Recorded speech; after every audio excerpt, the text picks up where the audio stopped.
My name is Jennifer. I am 43 years old and I'm addicted to Spanish soap operas.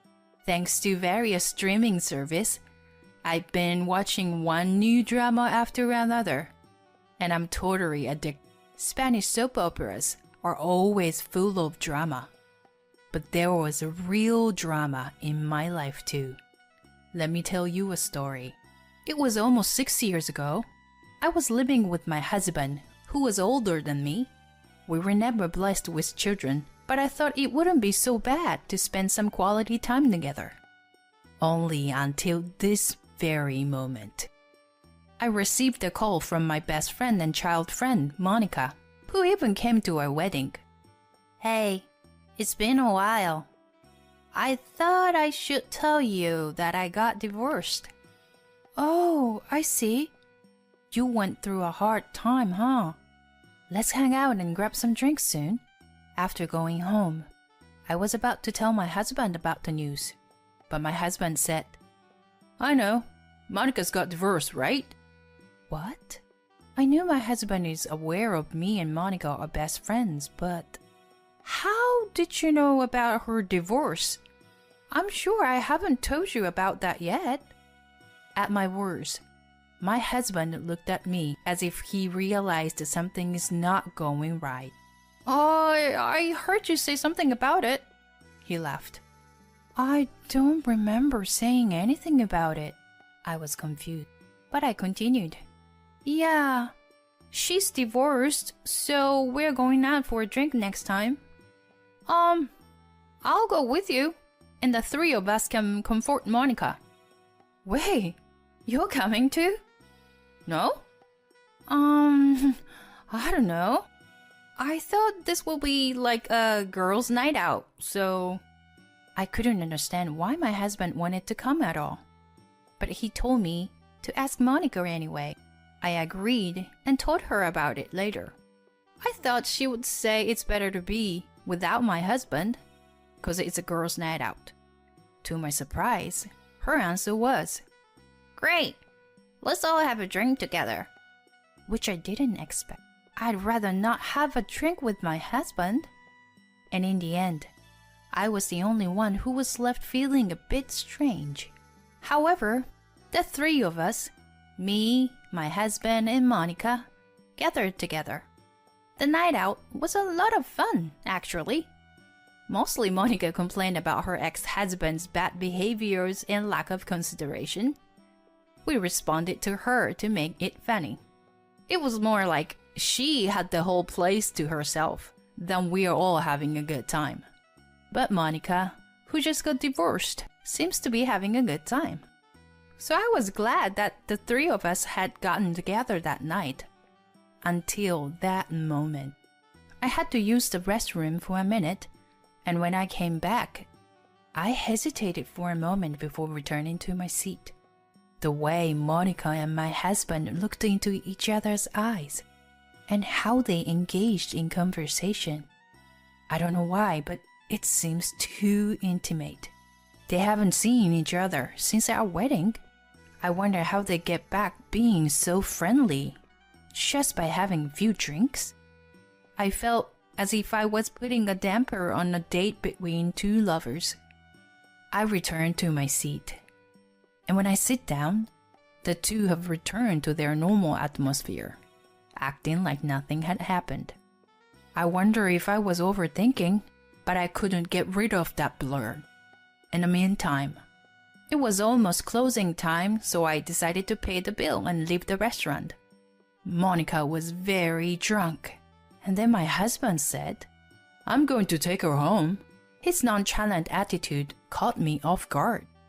He said, I'll take her home, not let's take her home.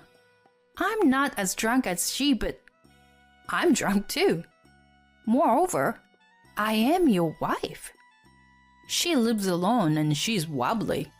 It's too late. So you take a cab and go home yourself, alright? Huh? If you take her in a cab, she'll go straight to her apartment, won't she? No, I'm worried about her. I doubt she gets to her apartment herself. I mean, Did I tell you that Monica is now living alone in an apartment? It's possible that she told him while I was in bathroom. But the discomfort piled up and turned into disbelief. Okay, I got it then. I'll go home myself. With that, I did go home, leaving the two in the spot. As for me, of course I didn't want to leave her alone with my husband. But then it occurred to me. It was more convenient for me to go home alone to investigate their relation. As soon as I arrived home, I stepped into my husband's study room. This room, which was not a bedroom, but a private study room for my husband, might possibly keep the information I was seeking. But in case I could easily find the answers in our own house, it would also be quite insulting, I thought, with such a conflict in my mind. As I was looking into the shelf, I found the answer to my question. A single basic photo album. I didn't remember seeing it when I moved this place. With a bad intuition, I flipped through the pages up. I shouldn't have looked at it. It's too late. It was full of pictures of my husband and Monica smiling happily. Judging by Monica's hair on my husband's clothes, it seemed that they had been secretly meeting since shortly after we got married. The two of them had been in intense relationship for over 10 years. I was so angry, and combined it with my drunkenness, I felt like I needed to throw up. As I was running off to the bathroom, my husband came home. Oh, you threw up. You drank that much? He rubbed my back and I told him not to touch me and slapped his hand. Hey, it's me. Hold on a second. I'll get you some water. Apparently, my husband thinks I'm too drunk that I don't know who's who anymore. Yes, I know who you are. I'm totally sane. I just hated him. I wanted to get so drunk instead that I lost my mind. Then it wouldn't have been so painful. Go wait for me in the living room. We need to talk. What? I glanced at my husband and I took a moment to catch my breath. Why are you in such a bad mood? Is it because I dropped her off? Acting like he was trying to be funny or something. Well, I'll just have to adjust my tone then. Now, for the first question, what does this picture show? I confronted him with an album I had found in his room. I just showed him the cover, but his face got paler and paler. Then, the second question. This one is a yes and no quiz. Is there any wife in the world who can look at this picture and be okay with it? I mean, you know. Question 3. How do I feel right now? Go ahead. Give your answer. When I asked him for an answer, my husband became silent. Why don't you say something instead of just keeping your mouth shut? He makes it sound like it's my fault. Really getting on my nerves. Okay, I cheated. I'm really stupid. I'm really sorry. I would feel better if he just apologized and cried like a baby. It's not fair to be silent. And then my husband finally opened his mouth. She's the one for me. Monica and I, we both married to the wrong partners. After all the twists and turns, we finally found each other. I feel like we're soulmates who share a common destiny. What are you, a poet of all sudden? I was completely speechless. Suddenly he's talking about soulmates and spirituality. I know I made a mistake marrying you. Our soul vibrations are different, and we can't be happy together. I believe this is a test of fate for me and her. No, he's gone completely to the other dimension. You and I are not connected to a spiritual level. I hope you understand. I didn't know what the hell that means at all. I only figured out that you and I are hopelessly incompatible. My best friend betrayed me. My husband betrayed me. And honestly, I can't even cry.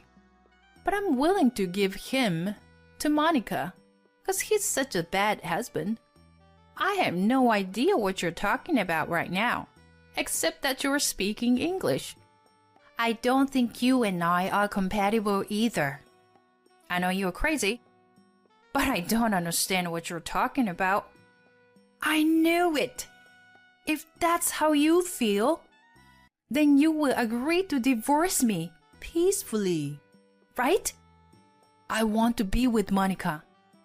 I see. So you're not gonna pay for alimony? Then I have an idea. This is not good. I don't think I'm in the right spiritual tuning. I can't hear you at all, whereas I could hear you as a moment ago. I told him in a completely flat, broken voice. What? My husband asked back. I responded to his ridiculous divorce request with a ridiculous response. What's the matter with you, Jen? I remained silent. I kept ignoring him and went into the shower room. My husband was being beside me, shouting, What kind of person you are in the middle of an important conversation? I'll never be free unless you agree to divorce me. But I ignored it. I'll be free to do what I want. And you will be free to be. From this day on, you were as much as a piece of trash to me. You were about the size of a mold in a bathtub. You will be nothing but a useless inanimate object. Prepare yourself. The next day, my husband went to work in a foul mood. I didn't greet him in the morning, of course, and I didn't serve him, nor did I prepare his tie as usual. I had given myself a day off after the night out. I got up just in time for my husband to leave. Well, I'll be living alone from today. How about I tidy up my room? In the evening, my husband came home. I heard him on the front porch, saying, I'm home. But I heard nothing. I didn't answer, of course. That's when my husband shouted that all his shoes were missing. Hey, Jen! Jen! Where are my shoes? Whoa, wait. Why are you start eating without me? Yes, I threw away your shoes. It's normal to eat alone because I live here alone. I have quite a bit of money saved up for living expenses, so I am eating a lot of expensive steak with a fine champagne. I didn't make eye contact with my husband, just watched TV and laughed as I ate. Jen, are you even listening to me? I just served myself another glass of champagne without even knowing he's here. You've got to be kidding me. We'll talk after I get out of the shower, okay? I wonder if he get upstairs to get his pajamas. Then I heard a thumbing and clattering sound coming down the stairs. Jen, why is there nothing in my room? Where are my pajamas? I live alone. What is up with you? I can't take a bath. You're saying I don't even need to put on the clothes? I just thought I live alone and I don't. I quickly finish my meal and get up, showing no reaction. My husband followed me. Where's my food? Go buy your own food. I have to tell you again and again that I live alone. I had already finished my bath, so I went straight into the bedroom. As a side note, I even got rid of my husband's toothbrush. I can't wait to see how he'll get ready tomorrow morning.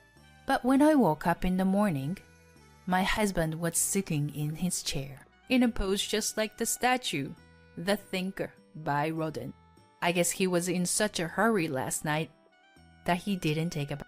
His hair was sticky and messy, and his thin hair makes the scalp stand out. Really looks like a barcode. Then my husband noticed that I had woken up. He stood in front of me, just trying to desperately get in myself.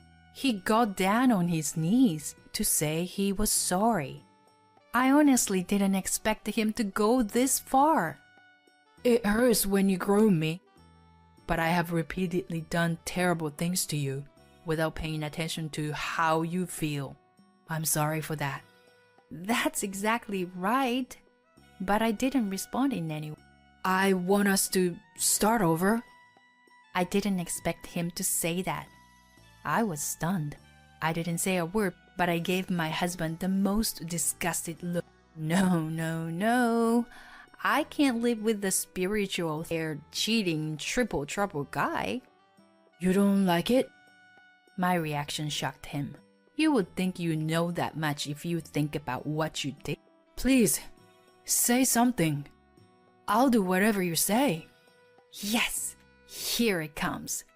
This is why I kept quiet all these times. For a long time, whenever we would have a fight, I would choose to ignore him. Because my husband would say he would do anything for me. He would buy me a purse or something, and that would be the end of it. So this time, I knew he would use his usual tactics if he was cornered. Okay then, do as I say. The words I've been waiting to say come out of my mouth, and I smiled had in knee. My husband at his mouth like monk's cry, a look of despair on his face. It felt good. I wanted to see that face.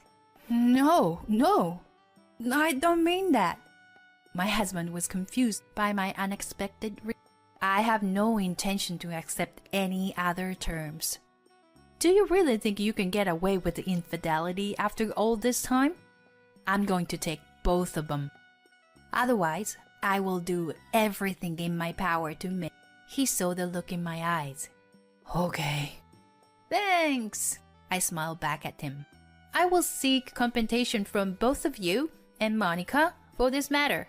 Okay? I will also tell her ex-husband everything. She will probably get the paperwork for alimony, and so will you. Good luck paying them. What do you mean? Come on, stand up and take your work stuff with you. I forced my husband to carry his bag and dragged him to the front door. Where are you taking me? Outside. I am getting this house, so it's my house now. It's not nice to have strangers in my house. I don't like it. Wait, can't you at least wait until after the divorce? That's not gonna happen. Why not? What the hell, Jen? You started talking all of a sudden and then you were so cold. Shut up and get out. I pushed my husband out the front door with all the force. The only reason I was able to exert that kind of power in a woman's body was because all of this stress and anger I'd built up over the years. I guess you have to accumulate negative energy too. After that, before the divorce papers were served, all of us, my husband and I, and Monica and her husband, got together to talk. Monica confessed she had fallen in love with my husband at our wedding, approached him right after, and their affair started. They kept in touch discreetly to keep their relationship secret until hopefully they were both divorced and free. They have been cheating on both families for over a decade. Monica's ex-husband was quite depressed when he first learned of her infidelity. I didn't have any feelings when I heard that story. I'd rather wanted to thank them, because I would use any facts as evidence for my alimony claim. After being kicked out of the house, my husband moved in with Monica. But later, when she received documents from both me and her ex-husband demanding alimony, she was brought back to We can't remarry if we are both in debt. I will find someone with a better financial status. She gave him a bum rub and kicked him out of the apartment. Wasn't she the one? The soulmate of yours who's connected with you on a spiritual level? Angel losing her over money? Needless to say, I was disgusted to hear that story. Suck it up. This is what you get for betraying your wife. 6 years have passed since then. In the middle of paying alimony, my ex-husband retired. He was forced to spend most of his retirement money for alimony. He is still living his life in misery. Monica is also a debt-ridden woman, and there is no way a man would ever remarry her if he is a sane person. She seems to be working in a harsh working environment, since she seemed to have run through her savings with the alimony payments. As for me, I have been paid a lot of money, but don't do anything special except work. In life, we don't know what's going to happen to us, so I'm trying to do what I want and live modestly. It's like they say, if you were prepared for anything, you were prepared for everything. And I look forward to watching Spanish soap operas every day. Recently, I found someone at work who shares the same interest. We're even talking about going to Spain together someday. I'm looking forward to that day. Of course, I'm not going to check the compatibility of our soul vibration. Let's live a peaceful and healthy life today. My goal is to live happier